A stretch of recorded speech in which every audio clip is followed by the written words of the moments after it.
রাজধানীর বাসাবো বিশ্ব রোড থেকে নন্দীপাড়া ব্রিজ পর্যন্ত প্রায় ৩ কিলোমিটার সড়কের বেহাল অবস্থা। পিচ উঠে গেছে সড়কের অনেক অংশের, কোথাও কোথাও বড় বড় গর্ত।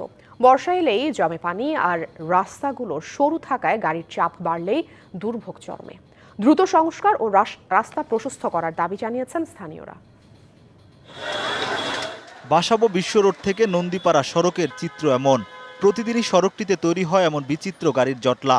সড়কের এক পাশে দোকান, অন্য পাশে গাড়ি পার্কিং। হেলেদুলে চলছে গাড়ি, অনেক সময় গর্তে যাচ্ছে আটকে। শঙ্কাও থাকে দুর্ঘটনার। রিক্সাগুলো ঠিকমতো যেতে পারে না, বৃষ্টি হলে রিক্সা উল্টে পড়ে যায়।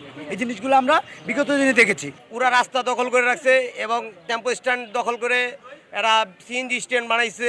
গত 7 বছর ধরে সড়কটির এমন জরাজীর্ণ অবস্থা। কোথাও উঠে গেছে পিচ, অনেক স্থানে বড় বড় গর্ত। বর্ষা হলেই সেখানে জমে পানি। একই অবস্থা আরও কয়েকটি সড়কের। কিন্তু আমাদের রাস্তাটা অতি তাড়াতাড়ি আমাদের জন্য মেরামত হয়, আপনাদের কাছে আমাদের এই দাবি। সড়কের কারণে অসুস্থ রোগীদের হাসপাতালে নিতে বেগ পেতে হয়। বাসাবো এলাকার কয়েক হাজার বাসিন্দাদের এমন দুর্ভোগ নিত্যদিনের। তাৎক্ষণিক একটা অ্যাম্বুলেন্স একটা রুগী নিয়ে এসে পৌঁছাইতে পারে না। এটা নিয়ে কয়েক জায়গায় কয়েক রকম আন্দোলন হয়েছে, তারপরে এটা সমাধান হচ্ছে না।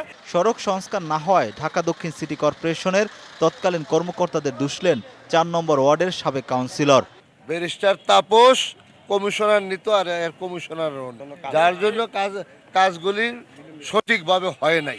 বাসাবো বিশ্ব রোড জামে মসজিদের থেকে নন্দীপাড়া ব্রিজ পর্যন্ত রাস্তাটা জরুরি ভিত্তিতে করে দেওয়া হোক। দ্রুত সময়ে সব রাস্তা সংস্কার ও প্রশস্ত করলে বাসাবো এলাকার মানুষের জীবনমানের উন্নতি ঘটবে বলেও জানান তিনি।